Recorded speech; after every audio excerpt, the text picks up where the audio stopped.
As you see here, Christophe is going to drive a discussion around the use of agentic AI and FAIR to change the game of third-party risk management. So you saw what, Socket and the safe security team has done from a product perspective. Now let's see what some practitioners of FAIR and cyber risk management do with this challenge as well. So Christophe, you're all good?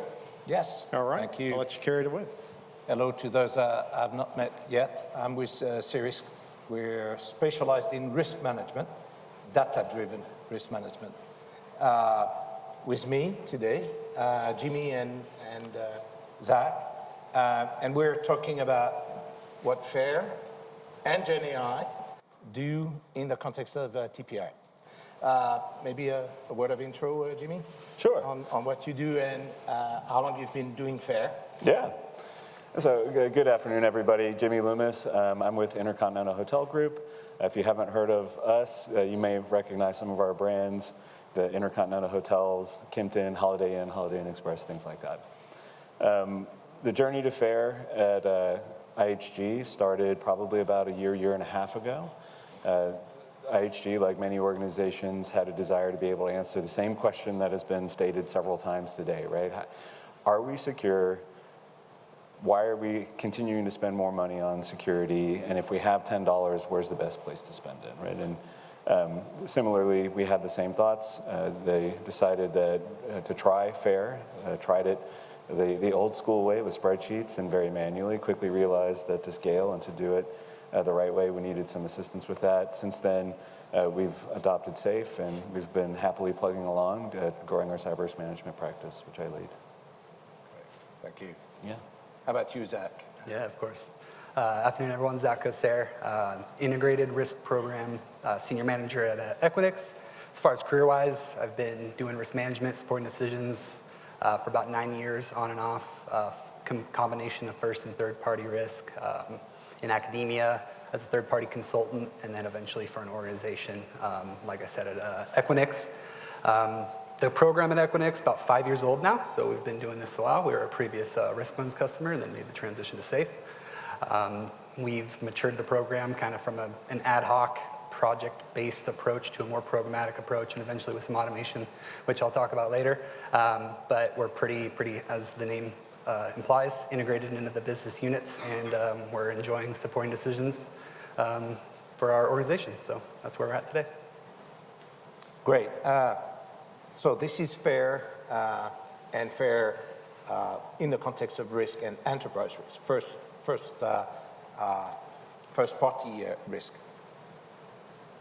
How do you see this playing into the TPRM space? What are the common issues that you feel are specific to the dealing of the ecosystem and the TPRM specifically?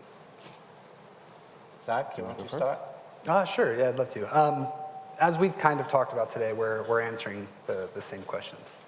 First-party risk is risk to our organization. Third-party risk is also risk to our organization. Just kind of like the whole cloud computing thing. It's just someone else's computer, right? Third-party risk, we own that risk as a first-party organization in most cases. So what we're doing really is solving that same problem. How we do it, much different. We know there's a lot more uncertainty out there when you're not able to access your third parties and your nth parties, however many you might have. So you gotta kind of adjust the way that you do that. You have to be able to reduce your uncertainty in some way. We do that with outside-in scans. We do that with questionnaires, things like that.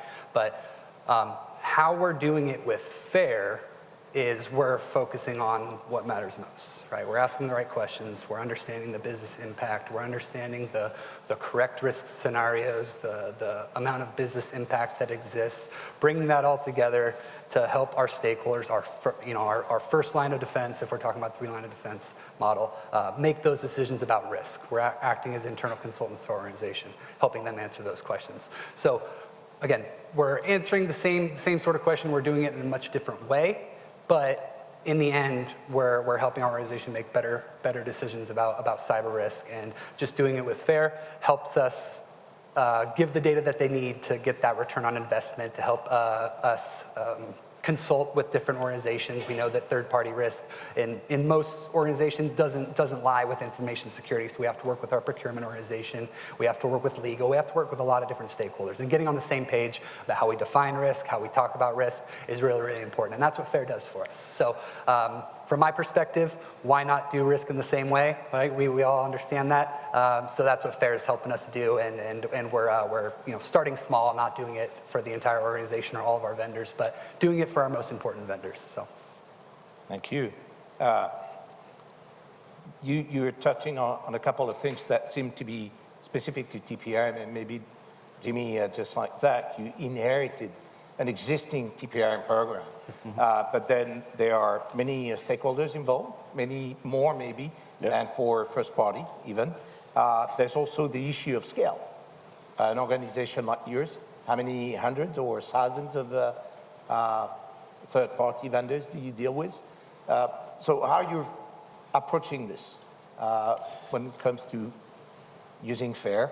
And then we'll get onto the AI side of the equation. Sure. So you were not kidding when you said I just was inherited it. So I was gifted our third-party risk management practice literally last week. We've been doing things very traditionally, the same way we've all been doing it, but now it's mine, and so I promise we'll start applying FAIR methodologies to it going forward. To echo what a couple of you mentioned, and Saket, I think you did a nice job really expressing it, that we, in my opinion, waste a lot of time and money on TPRM practices. I've owned several TPRM programs in the past, and we push a lot of paper to satisfy a checkbox that's probably a regulatory requirement, but yet we don't really reduce risk, in my opinion, in any measurable way, right? So we send out 200 questionnaires. Maybe if we add just one more, make it 201 questions, we'll ask the right question to finally figure out how to ensure our third parties stop getting breached, right? Is that true? Of course not. They still get breached. The other interesting piece of it, I think, Saket, you also mentioned having sat on the other side of it, having to answer those questions, right? So I've been on that side of the equation as well. And if you've got 1,000 customers sending you 200 questionnaires, and then sending you their custom language that they want in their contract and demanding that you sign the line on that. And when you're the CISO that receives that, and now you've got to figure out how to design your security programs to satisfy 1,000 different contracts, each with their own specifications. What is the reality? Do you think they're actually in compliance with that? Do you think that they're actually even reading all those contracts and truly understand the specifics of every one of their customers? The odds are probably not, right? And so why do we keep doing that? Why do we really expect that that process is going to somehow be different? And so the number one thing I really want to try and test the waters with and see if we can really make a change with CRQ, and apologies for using the word CRQ, but what if we could actually quantify the level of risk that we're trying to transfer to our third parties? Right, that was the whole notion of going to the cloud, at least from a security perspective, is we want to transfer that risk. Not just transfer the ownership of the program, but we never really achieved that piece of it. We still somehow own all the risk. They don't own any of it. We pay all this money, and yet we haven't accomplished any reduction in risk, right? So what if we could put a number on the amount of risk that we want to transfer to them? And instead of saying, I need you to do your security program the way I want you to do it, what if we could say, I don't care, it's your security program, run it how you want it. But if you screw up, I'm going to sue you for this amount of money because I can put a number to that. Because I'm entrusting you with 1 billion records of my customers' information. Because I'm trusting you with $1 billion in revenue that we rely on you in order to be able to generate. Right now, I bet you the CCO on the other side is going to take that very seriously and say, oh my God, our company's done if we get hosed. Because our customers are going to come after us, and they trusted us, so we better be doing a good job. I think that starts to change the game. And that's the way we can start to think about applying the FAIR methodology to third-party risk management. And to talk just briefly about a couple of the use cases. Of course, we do, the cloud. We have a cloud-first strategy, like probably everybody in the year 2025. But more interestingly, that not many people understand about the hotel space is largely we're a franchise model, right? So when you think about IHG or Marriott or Hilton, we don't really own the hotels anymore, right? IHG owns, I think, 5 total hotels, but there's 6,500 plus IHG properties. We're a franchise model. So not just our cloud providers are third parties to us, but our hotels are third parties to us. third parties that have direct access back to our network. So what if we could apply third-party risk management to them, to quantify the risk that they represent to us, to measure the controls that they have, and understand, okay, how can we partner with them to make those things better? Where should we focus? Where's the most risk? Now, we've talked about AI and what Gen AI can do to automate a number of things. If you make it very practical for all of us, and Jimmy, if you're going to use AI for automating anything in that TPRM program, what is it going to be? Can you give us an example of a couple steps in those TPRM program that you're inheriting and that you can now envision automating? I'm not sure you're there yet to respond to Saket's question. I'm not sure you've solved the TPRM problem just yet, but where would you start? Yeah, so I think the first thing I would do is hire the superheroes that we just saw, those agents. We pay people today to do those very manual processes of sending out emails to vendors, sending out the questionnaire, bugging them 10,000 times to get the questionnaire back, crunching on that, producing something at the other end that documents the fact that we accomplished all this. So if we could achieve all of that through agentic AI and automation, I think right out of the gates that saves us at least the money we spend on the resources in order to accomplish what today I argue is no value. Right, so at least let's pay less money to achieve that no value. Right. Zach, you've got similar examples or things that maybe you've started implementing already? Yes, similar examples. We really haven't dove into much of the AI component. Really, just to loop back into where we're at to bring us grounded on where my program's at. I'm also, if you're talking about a RACI diagram in my organization, I'm kind of the consultant for our third-party risk program. So operationally, that lies with another manager. I was kind of brought in to help scale the program, right? Bring more of a risk-based approach to the program. So that's kind of where I'm at. One of the main areas where we operate is limit of liability, right? Our legal team always wants to understand those harder decisions. How much limit of liability should we accept for a certain vendor? They usually come to our team for that because we can apply risk quantification quite hilariously, actually. We applied safe on safe and helped with that decision when we were bringing on safe because there was some disagreement on how much we should accept. But we helped inform that decision, right? So that's just one case. But as far as the AI and the agentic AI, really, it's knowing where your stuff's at. Like I like to simplify things. Where are my third parties at? Where are my fourth parties? Where are my nth parties, right? I want to know that. And if I can have someone do that work for me, I'm incredibly impressed by that and something I really want to do. And then the parsing of the certifications and the questionnaires, right? Doing that dirty work is definitely something that an AI agent can do. And then bonus is obviously having that risk advisor that helps with risk treatment plans and like that. That's definitely the bells and whistles. But for the sake of keeping it simple, those two cases, knowing where your stuff's at, knowing who your vendors are, knowing who's accessing your network, knowing what sort of data is going back and forth, that's really, really important. And then diving into those questionnaires, sometimes even those contracts, right? If you want to be proactive on when your renewal dates are coming with your various vendors, that's something that an AI agent, you can definitely hand over to them. And that allows you to get more proactive with those risk treatment plans that you develop, right? When's our next renewal coming up for this vendor next year? Okay, are we satisfied with the mitigation plan that we both agreed upon? If not, hey, maybe next time we can leverage better terms for our company because they haven't done their job as they said they would, or we can look towards another vendor that might take security a little bit more seriously and puts our data at less risk. So it's all about being more proactive with your decisions and getting the decision faster. So. All right. So we've talked about quantification all day long, right? In order to make the case of FAIR and Gen AI as part of those TPRM program, well, if you've both inherited those TPRM program or you've been pulled into, you must be doing things right when it comes to risk management of the enterprise, cyber risk, right? Where do you see the measurable benefits? How would you quantify, or maybe you build a business case in order to, justify your investment into the TPRM and making the case for FAIR and AI? So maybe, Jimmy, have you started making assumptions as to what savings or what KPIs you're trying to achieve? Yeah, so I don't know that I would say I've been doing something right. I was probably just in the wrong place at the wrong time to inherit TPRM. But how do we leverage those capabilities?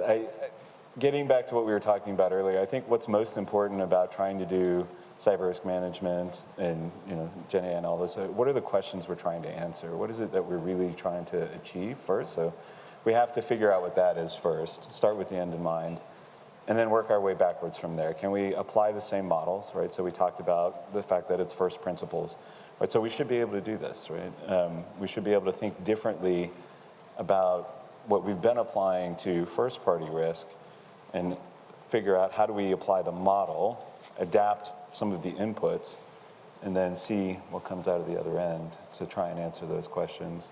And then see if it holds water, right? Maybe it will, maybe it won't, but we have to try. Okay.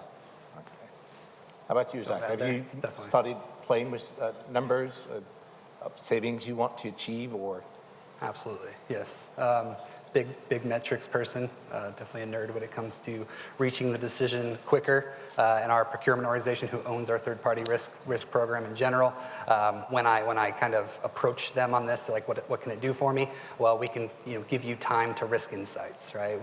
How long does it take us to provide you with risk insights? Mm-hmm. How long from when a vendor's onboarded to when they conduct their inherent risk triage? I know inherent is the wrong word, instinct. Whatever you want to call it, how, based on your vendor classification, high, medium, low triage vendors, how long does it take us to get to some sort of decision regarding a vendor, right? We know that within the third-party risk space, as much as we're moving towards a risk-based approach, people still speak in issues, right, with these continuous risk monitoring solutions. So play their game. How long does it take to manage and remediate an issue, right? People love time to issue remediation. So rather than trying to do something crazy and saying, oh, that's a terrible metric, well, give it to them. If that's what they want, show them how quickly you can do that. Our organization has really bought into, as you'll see in my presentation later, we want to get to the decision quicker. We want to get through these kind of honest things quickly. So that's what I've really focused on, fed into my stakeholders and procurement especially. Equinix is a very fast organization, and when you tell a stakeholder that they need to wait on a vendor risk assessment, they're not very happy. So I needed to provide them with something that allows them to get on with their day, right? Pay the vendor, get them onboarded, but do it safely, right? Give as Saket mentioned, pump the brakes when they need to, but only so much so that the business can keep moving, especially with how many vendors Equinix does business with. So those are some of the metrics that we're very fond of. Maybe to play off one more item that you were just talking about. So one challenge that I've consistently seen in the organizations I've worked with is, and I'm sure you guys feel this too, when the technology side or the business comes to us and asks for things, it's always at the last minute, right? They're 5 seconds away from signing the contract. They forgot to do the governance process. They don't care about your input. They've already decided what solution they want, and they just need to get past this hurdle so they can go get and do what they want to do and achieve their goals. But what if, like Zach is talking about, if we could get faster and we could stop being seen as an impediment and we can add cyber risk as one factor in their decision-making process, gain their trust, and then shift left in the process. Have them come to us early on when they're still looking at 2 or 3 potential vendors and include cyber risk as a factor in the decision-making process, one that afterwards we can then be happy about that decision. And then when it comes to implementation, we know that we didn't get the crappiest possible solution from a security perspective. Yeah, it's a really, really good point too. Because like when they come to you in the last minute, you don't want to necessarily reinforce bad behaviors, right? Sometimes when you satisfy that for them, they're like, hey, I can do this all the time. That's right. That's not what I'm talking about here. But if you can allow them to kind of like exceed their expectations a bit, and then as Jimmy alluded to, show them what better looks like, that's something that can definitely help. I like doing within my program free trials, right? Come see how it works, risk-free to you. We'll show you something, and then we'll show you how to get better and allow you to actually have some optionality within third-party risk, because when they can make those comparisons, they really like it. And then when you really get that 3 lines model figured out to where they say, okay, I know I came to you last minute. Can you show me how much risk I'm actually accepting from this decision? That's something that it really improves the conversation and gets a little bit of dialogue, and maybe they see that level of risk. They're like, I'm accepting it this time around, but that's not going to fly next time around, right? So let's do it better next time. So that's helped us out a lot. Great, thank you. As part of the benefits, and there was a panel discussion earlier about regulation and compliance. Mm-hmm. And maybe instead of compliance being the first step, compliance becoming a byproduct of a proper data-driven, data-backed risk management practice. How do you see what you're doing or starting building when it comes to TPRM? How do you see that playing with DORA and NIS2? And I understand probably both of your organization are going to have to comply at least with NIS2, right? Yeah, I'm not exactly certain what our obligation is there, but certainly we have other regulatory obligations. And as I mentioned, I think most of our TPRM programs, if we were to really dig deep, are primarily focused on making sure we satisfy our regulators. Having been a CISO, I can tell you that compliance is table stakes. We must do at least that, but if that's all you've accomplished, you failed. That's not our job. We're here to protect the organization and ensure that the business can continue to operate and reduce risk and reduce the likelihood that those bad things will happen. But we still have to accomplish that goal. So how can we do it effectively? How can we do it timely? And if we're doing security right, I think as the gentleman from Protiviti mentioned, then a byproduct of that will be compliance. But that should not really be the number one goal. And I'll just add, as critical infrastructure company, at Equinix, we are a data center company at our core. Here in the EU, we are definitely exposed to those regulations. And so what you saw up on that board definitely applies to us. So knowing where your stuff is at, knowing who your vendors are, knowing who your third, fourth, nth parties are is incredibly important to us. And as well as the continuous assessment, right? It's not a point in time. You have to continuously assess your vendors. So our program absolutely needs to support those regulations so that we can keep making money as an organization. And so that's really, really important to our program and how we scale it. So, great. As we're getting to the end of this panel discussion, what advice would you share with the audience if they're inheriting a TPRM program or getting pulled into building and executing upon a TPRM program? Zach, you want to start? Yes, absolutely. Again, as I'll kind of talk about in my presentation later, do the hard things, right? It's not always the most fun, but you have to know who your vendors are. You have to know who owns those business relationships. You have to have those vendors tiered, right? You cannot do the same assessment for thousands and thousands of vendors. You need to do the right level of due diligence using a risk-based approach for your vendors. You need to know what sort of data they have. You need to do all this. So do the hard things. Don't just go and handle the low-hanging fruit and think that you're making progress because it's likely illusory. So you're going to have to go talk to those business stakeholders. You're going to have to go do some digging and find out who those are. Who's who in the zoo, right? That's what I would say to really start one of these programs. Don't put the cart before the horse and go out there and kind of do that dirty work or use AI to do it for you, right? So. Yeah, I would say, having just inherited the program, what my intention is first and foremost to keep the ship moving forward. Right, so we can't let it fall apart. We still have our obligations to satisfy, primarily from a regulatory perspective. But I would encourage you all to really think about what is the objective, right? And so once you've satisfied that minimum baseline, let's start to think about how can we do better? How can we possibly make our TPRM programs actually reduce risk for our organization? Like Saket said, and quoting Simon Sinek, the why. Why are we doing this? Why are we doing it? What's the end goal? Okay. I'm not sure how we're doing on time. We're good, right? For a couple of questions from the audience. Anyone with questions for Jimmy or Zach? Come on, I'm sure there are tons of questions. Feel free to talk offline too. It's okay. Nick? So if you had the means, to engage those agents there, do you have an ambition of coverage of third-party vendors? If you can automate the thing, do you still want to do just part of them or all of them? So how are you thinking about this?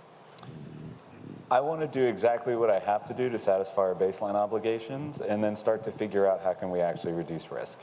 And that would probably look like first understanding of our third parties, how do they rack and stack amongst each other, and then starting to pick off in tiers the ones that are the most critical to our business, and then start to determine how can we engage with them directly to understand how can we improve the relationship, do we need to improve contract terms, how can we think differently about contract terms so that I can show that we're really reducing risk to the organization. And I would say, from my perspective, we're a public organization, so we're exposed to the SEC's regulations, cybersecurity rule, reporting incident materiality, and that applies to your third parties and also your nth parties. So if I have unlimited resources, I want to understand it all. For the incident response purposes, if I can get the dark web data, if I can get the threat intelligence, if I can put it all together with unlimited sort of resources, I would like to understand that so I can guide my incident response processes, because we need to know first and foremost, intuitively, is this a material, event, right? So all that aside, if I have all the resources out there, I would like to know it for my entire vendor population, but not everyone has that, so. Right. Thank you. Any other questions? questions? Yes, madam. Front here. Oh, yeah. It's a popular table. Thank you. So Jimmy, Jack, you both mentioned about tiering. There is a big problem in cyber and business tiering. So for a business, you see that you go to a construction company, they were tier 1, but they might not be much into IT. So how do you tier them? From a business perspective or cyber perspective? So, in my perspective, it should always be from the business's perspective. How critical are they from a revenue generation perspective? How much of our sensitive information do they hold? Right? What's the real impact to our organization, first and foremost, and then unpack the security. Yeah, I'd say the answer there is both. You definitely have to work with whoever owns that.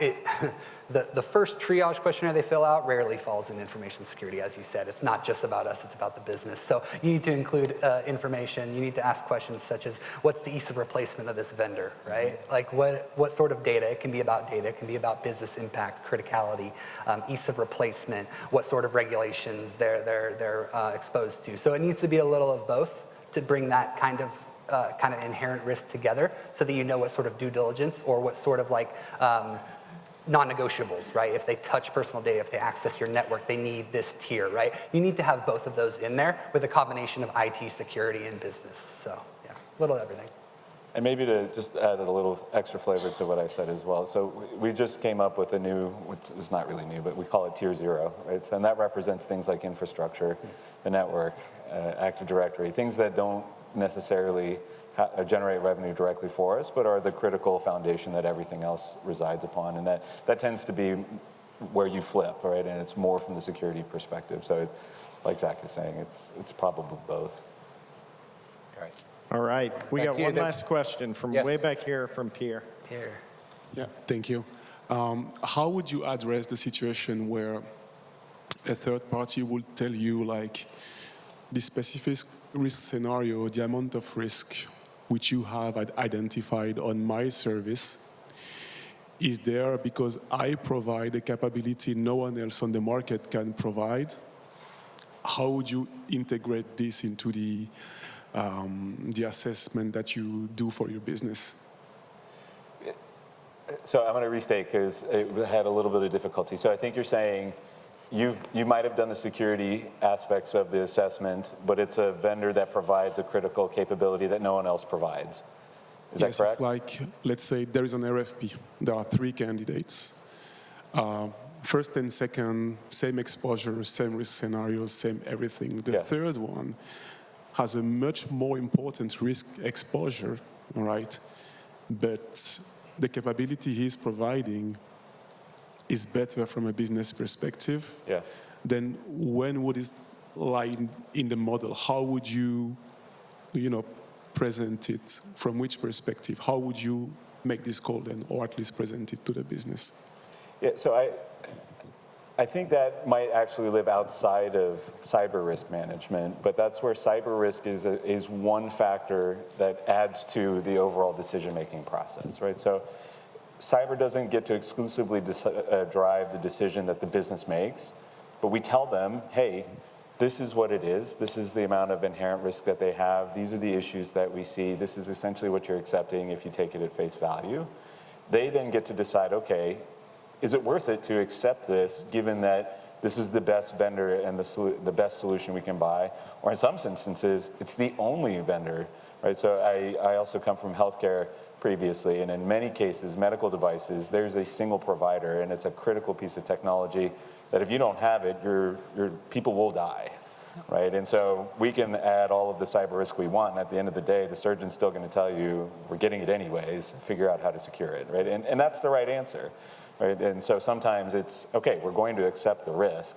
We still did our job. We informed them of the risk. We're making a risk-aware decision from a cyber perspective, but we also have to understand that cyber is not the only factor. Yep. Yeah, it's roles and responsibilities within the 3 lines model, right? We still need to have that. The first line needs to be able to make a decision.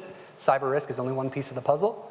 We consult them. We inform them of the risk. Our job is to inform, assess. Their job is to evaluate and make a decision on it. So if it is their decision, risk appetite tolerance, again, is one of those hard things that you're probably going to have to do at some point in your organization.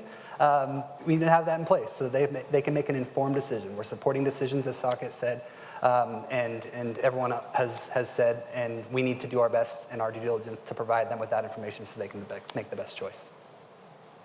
Right. There's one last question, which I haven't heard, that I've heard from some of our customers. What is the risk and how do you fence what AI do in that process? And how much you rely on automation by Gen AI, given some of the limits of the Gen AI technology. So that's an open question we'll discuss during the breaks and so on, all right? Love it. Love it. Thank you very All much, right. gentlemen. Thank you very much. Thank you.